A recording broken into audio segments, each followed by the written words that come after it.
Baik teman-teman, jumpa kembali di Ruang Jenius. Jadi di video ini kita membahas soal Panitia Pemilihan Kecamatan atau PPK untuk Pilkada tahun 2024.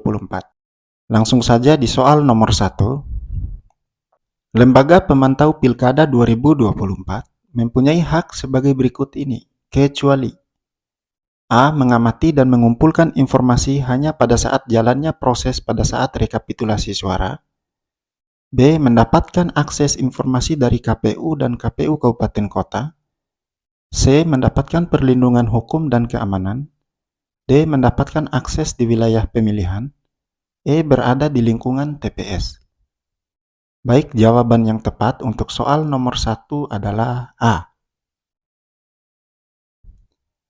Bahwa Lembaga Pemantau Pilkada 2024 mempunyai hak sebagai berikut ini, kecuali mengamati dan mengumpulkan informasi hanya pada saat jalannya proses pada saat rekapitulasi suara. Soal nomor 2, sebelum kampanye Bupati dan Wakil Bupati dilaksanakan, tim kampanye pasangan calon harus didaftarkan di A. Bawaslu Kabupaten, B. KPU Kabupaten, C. Kepolisian, D. Bawaslu Provinsi, E. Pemerintah Daerah. Baik, jawaban yang tepat untuk soal nomor 2 adalah B.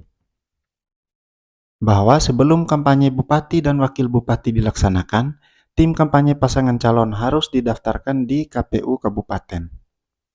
Soal nomor 3, pernyataan berikut ini yang paling tepat adalah untuk menggunakan hak memilih. Warga negara Indonesia harus A. Menjadi anggota partai politik, B. Terdaftar sebagai pemilih, E. Bukan anggota TNI Polri, D. Sudah pernah memilih pada pemilu sebelumnya, E. Memiliki kartu keluarga atau kartu identitas lain. Baik, jawaban yang tepat untuk soal nomor 3 adalah B. Bahwa warga negara Indonesia harus terdaftar sebagai pemilih.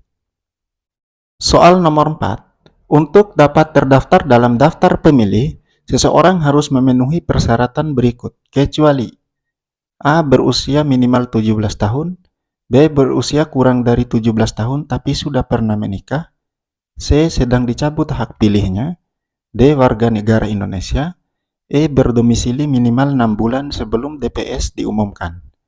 Baik, jawaban yang tepat untuk soal nomor 4 adalah C. Bahwa untuk dapat terdaftar dalam daftar pemilih, seseorang harus memenuhi persyaratan kecuali sedang dicabut hak pilihnya.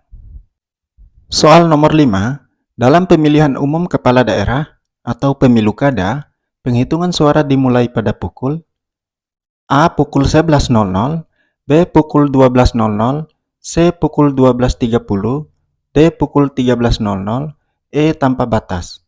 Baik, jawaban yang tepat untuk soal nomor 5 adalah D. Bahwa dalam pemilihan umum kepala daerah atau pemilu kada, penghitungan suara dimulai pada pukul 13.00. Soal nomor 6, di bawah ini yang bukan perlengkapan untuk pemungutan suara adalah A. Kotak suara, B. Surat suara, C. Tenda, meja, dan kursi, D. Tinta, E. Bilik pemungutan suara. Baik, jawaban yang tepat untuk soal nomor 6 adalah C. Bahwa yang bukan perlengkapan untuk pemungutan suara adalah tenda, meja, dan kursi. Soal nomor 7, daftar pemilihan umum terakhir dan ditambah dengan daftar pemilih tambahan yang telah memenuhi persyaratan sebagai pemilih, maka ditetapkan sebagai A. Daftar pemilih sementara, B. Daftar pemilih tetap, C. Daftar peserta pemilih, D. Daftar pemilih kartu pemilih, E. Daftar undangan pemilih. Baik, jawaban yang tepat untuk soal nomor 7 adalah A. Bahwa daftar pemilihan umum terakhir dan ditambah dengan daftar pemilih tambahan yang telah memenuhi persyaratan sebagai pemilih, maka ditetapkan sebagai daftar pemilih sementara. Soal nomor 8, pemilih yang terdaftar dalam daftar pemilih kemudian berpindah tempat tinggal atau karena ingin menggunakan hak pilihnya di tempat lain, pemilih yang bersangkutan harus melapor kepada A. KPU setempat, B. PPK setempat, C. PPS setempat, D. KPPS setempat, E. Bawaslu setempat. Baik, jawaban yang tepat untuk soal nomor 8 adalah C. Bahwa pemilih yang terdaftar dalam daftar pemilih kemudian berpindah tempat tinggal atau karena ingin menggunakan hak pilihnya di tempat lain, pemilih yang bersangkutan harus melapor kepada PPS setempat. Soal nomor 9. Pemilih yang belum terdaftar dalam daftar pemilih sementara dapat mendaftarkan diri ke PPS dan dicatat dalam A. Daftar pemilih baru, B. Daftar pemilih potensial, C. Daftar peserta pemilu, D. Daftar pemilih tambahan, E. Daftar anggota pemilih.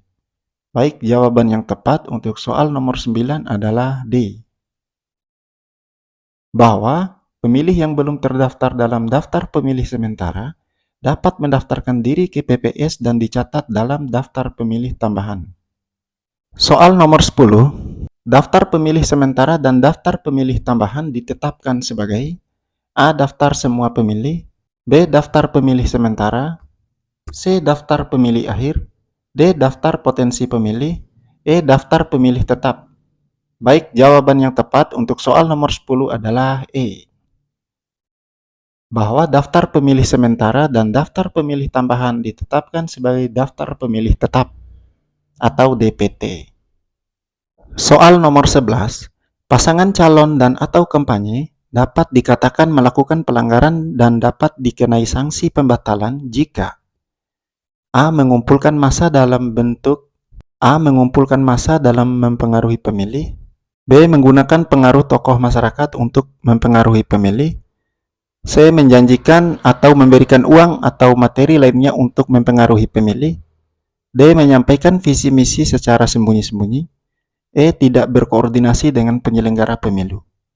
Baik, jawaban yang tepat untuk soal nomor 11 adalah C. Bahwa pasangan calon dan atau tim kampanye dapat dikatakan melakukan pelanggaran dan dapat dikenai sanksi pembatalan jika menjanjikan atau memberikan uang atau materi lainnya untuk mempengaruhi pemilih. Soal nomor 12. Apa sanksi yang diberikan kepada pasangan calon dan atau tim kampanye yang memberikan uang atau materi lainnya untuk mempengaruhi pemilih?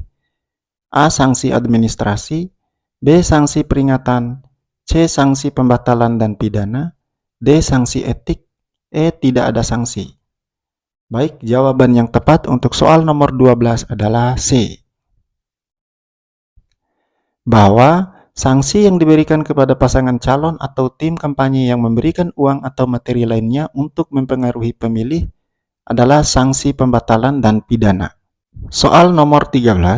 Dalam kampanye pasangan calon gubernur dan wakil gubernur, bupati dan wakil bupati, wali kota dan wakil wali kota dilarang A. Melakukan kampanye dengan menghasut, memfitnah, dan mengadu domba, B. Menggunakan kekerasan dan ancaman kepada kelompok masyarakat, C. Mengganggu keamanan, ketentraman, dan ketertiban umum, D. Menggunakan fasilitas negara dan tempat ibadah serta tempat pendidikan, E. Semua benar.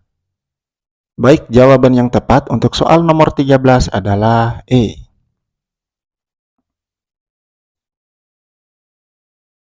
Bahwa dalam kampanye pasangan calon gubernur dan wakil gubernur, bupati dan wakil bupati dilarang melakukan poin A, B, C, dan D. Jadi soal nomor 13 jawaban adalah E, semua benar.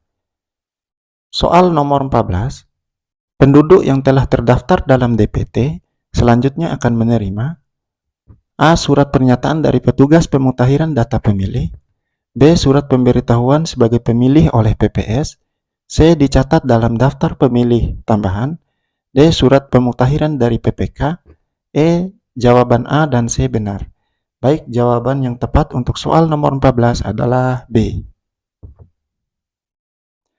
Bahwa penduduk yang telah terdaftar dalam DPT selanjutnya akan menerima surat pemberitahuan sebagai pemilih oleh Panitia Pemungutan Suara atau PPS. Sekian pembahasan soal dari kami untuk seleksi PPK Panitia Pemilihan Kecamatan tahun 2024. Wassalamualaikum warahmatullahi wabarakatuh.